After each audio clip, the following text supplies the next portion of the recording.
Hello, welcome back to the Reading Mama. My name is Heather, and today I'm going to bring you some books about Vietnam. Now, bear with me. This is scratching the surface here, okay? Also, bear with me because I'm going to cobble together two videos, and I don't know how well that's going to turn out. But basically, the gist is this. My family has been studying 20th century and 21st century history this year for our homeschool. And with that comes us reading from various decades. And this has been our hardest year ever because we're trying to get so much in. There's just so much information. And so for the 60s, 70s, we're just kind of focusing on Vietnam and America's involvement there. And in light of that, I read several books for me personally, but I also pre-read some books for my kids. So I'm going to stop right here and share the video I made a couple weeks ago as I pre-read some middle grade nature, lore, and historical fiction about Vietnam.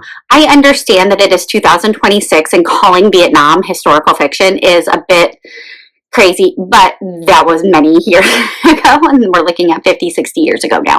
And so that is what we are calling it. It may also be contemporary. With that, I have all the books over on there for middle grade reads. So these need to go back to the library, so I'm going to share them real quick. These are middle grade books set in Vietnam, but not necessarily during the war or give a lot of war aspects. So first up, I read The Cricket War by Pho Pham and Sandra McTavish. And this is based on the boat people escaping Vietnam. It is based on his real life, but it also shares stories that were inspired by his wife or his friends, families, and things like that. So you start following Mom? I don't remember all their names. But you start following the young boy in Vietnam and his life. His friend disappears. You talk about them, how they were playing with crickets and they were fighting. So that's where the title comes from. His friend disappears later on. His brother leaves, then he leaves, and it tells about his journey on the boat with pirates and all kinds of things, and then eventually ending up, sorry, I'm trying to get that out of the reflection there, and then he ends up in a refugee camp and finally in Canada.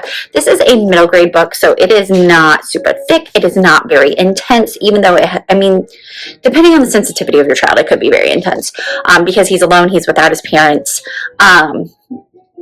I'm not gonna lie, I did cry a few times during this because there are some heartbreaking things and now I'm thinking there's a couple scenes that are a bit intense, but the story is not very graphic. There's no swearing, nothing like that. It is perfect introduction to what was going on with people in Vietnam during this time period, and perfect for those middle grades.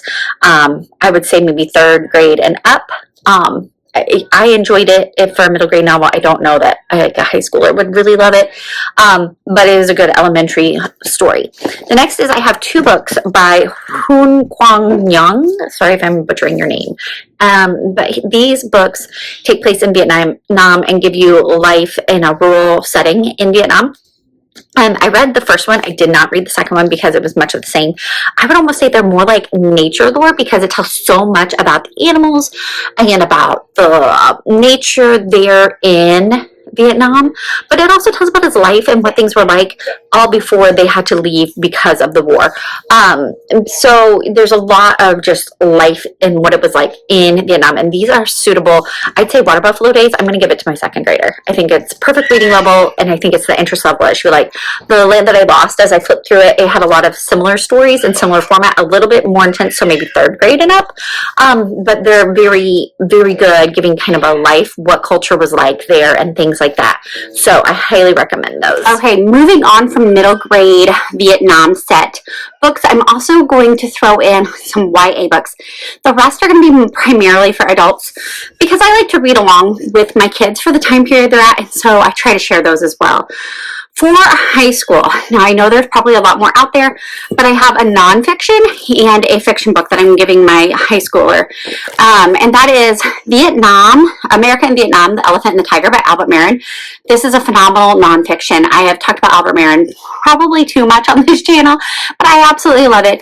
I read this along with my daughter, and it is phenomenal. It does have some photographs in it as you go throughout. It has a lot of primary sources. Everything is cited where he gets it from, firsthand accounts, other novels, other books, not novels, other books that people have written about their experience, letters, newspapers, things like that. And the author is a former junior high school teacher, and he just does a wonderful job. And one of the most touching stories is him telling about his student who then grew up and went to the war and what came from that. Sorry. But it is a heart-wrenching, horrible, gruesome, gritty book because it's about horrible, gruesome, gritty things going on. But what I do appreciate about excuse me, Albert Marin's books is that he shows both sides. He is not Vietnam is evil. He is not America is evil. He says this is where we messed up. This is where they messed up. This is where we all messed up.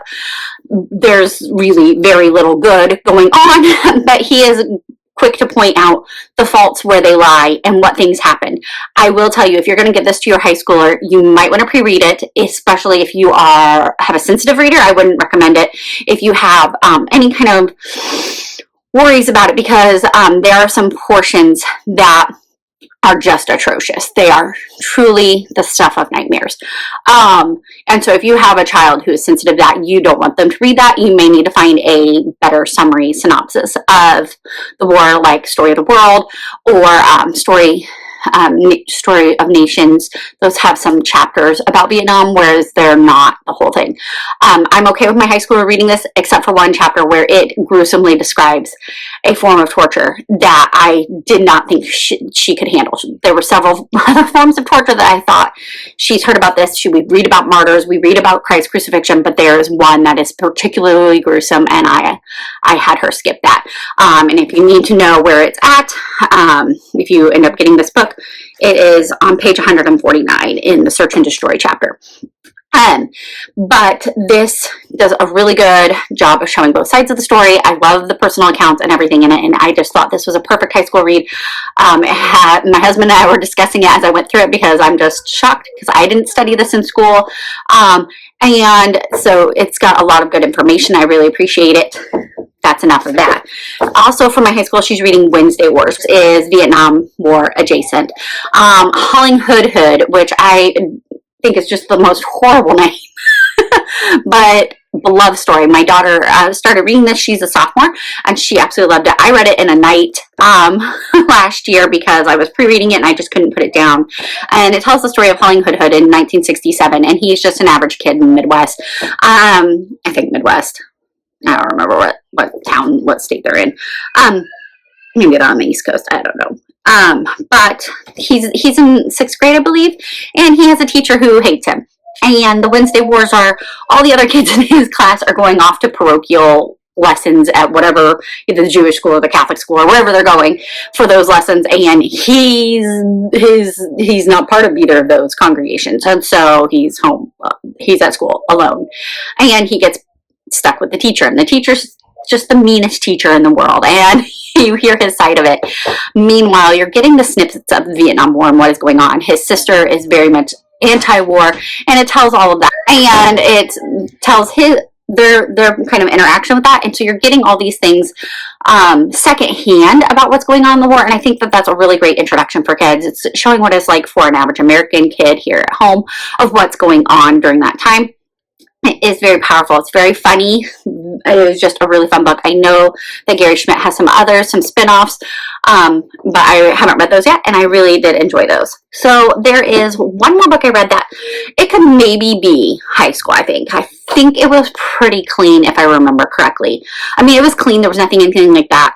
But I think the concepts were okay for a high schooler. I just don't know if they would be as, I don't know, they might be interested. Let me just tell you the book. So I listened to an audiobook because I couldn't get it any other way at the moment, and it's called All Manner of Things by Susie Finkbeiner. And this was just a phenomenal story. I really, really loved it. Read it in January, or listened to it in January, and the audiobook was phenomenal. And you follow Annie, who is a recent graduate. That's why I say YA-ish, because kind of depends on your child. Anyways, but Annie is working at a diner and her brother joins up to serve in the military. And he goes over, and the story is told partially through letters between them, between her and her friend, who goes off to college, and her just kind of finding her place and also dealing with her father coming back, who really struggled with PTSD after the Korean War and all of those issues. So you've got a lot of family things going on. Susie Finkbeiner is just makes beautiful Christian stories. Like, she is a Christian author. This is a Christian story, and you can see that, but it is not like a ram it down your throat kind of Christian gospel story. But you see those touches of grace, those touches of pointing towards the Lord and his creation and his nature and all the things that are good about him in this family and their dynamics. It's a broken family, it's a hurting family, and all kind of things happen, and it was heartbreaking. But it was beautiful. It also touches a little bit on race issues. They're specifically talking about Detroit because they're in Michigan, but talking about all of those going on as well as a side note. But I really did love All Manner of Things. I think an upper high school level would enjoy that. After that, I would say I'm going to go into more books for mom, and that would include another Susie Finkbeiner book, which I think was my favorite book one of my favorite reads from last month. Truly beautiful. Oh my goodness. Like, this is going to be one that I reread over and over because it was so beautiful. The Nature of Small Birds by Susie Finkbeiner tells a story in 3 parts in 3 different time periods from this one family. And it touches on Vietnam because it touches on a family member who passed away in Vietnam. It talks about them adopting a child from Vietnam. And so it touches on those, but this would be very Vietnam adjacent, okay? But it's a lot of other things going on at that time and all of those things, and it is just a beautiful story. If you're reading in that time period, highly recommend this. That cut out. But it follows starting in 2013, 1975, and 1988, all part of this family, and it is just a beautiful story. Highly recommend. And then I have 3 other books that I would recommend for moms. They all have content considerations, so sorry about that. First up would be Kristen Hanna's books. If you read Kristen Hanna, you know they're going to be gritty. They're going to be a little, sometimes have some spicy scenes, and there's going to be some language. Okay, it's not a lot. It's not enough to deter me, but it would be for some people.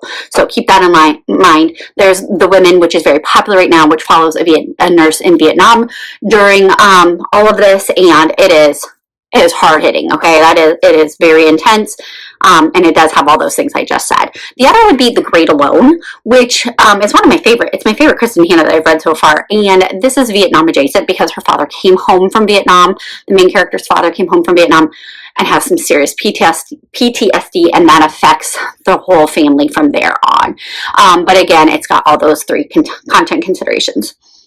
Last but not least is an audiobook, Butterfly Yellow, and I don't know if I could have read it as a physical book. I talk about this in another video, but the audiobook is phenomenal because you're dealing with a girl who is a refugee from Vietnam coming to America looking for her lost brother, but it really dives into the language barrier, and so it is hearing it by somebody who can say the words and use the pronunciations and all those things that are comical between, the Texas accent versus the Vietnamese accent, and then just the language barrier in general. Hearing that was very beneficial for me, and I think more beneficial than if I had been reading it with my eyeballs. But in that story, you follow this young girl, and she is trying to find her brother. She hooks up with a wannabe cowboy, and they end up working on a farm near her brother and trying to solve this issue. All the while she is struggling to process her PTSD. The young boy who's trying to become a cowboy is trying to learn how to be a man, really, and it is just beautiful. There is mild swearing, like maybe 3 times, maybe, and then there were a couple of points where he talked about being aroused, which were unnecessary, but they were quick, not a big deal. But I wouldn't give that to my kid just because of that. But for me personally, I can skim over that. But those were all of my Vietnam books.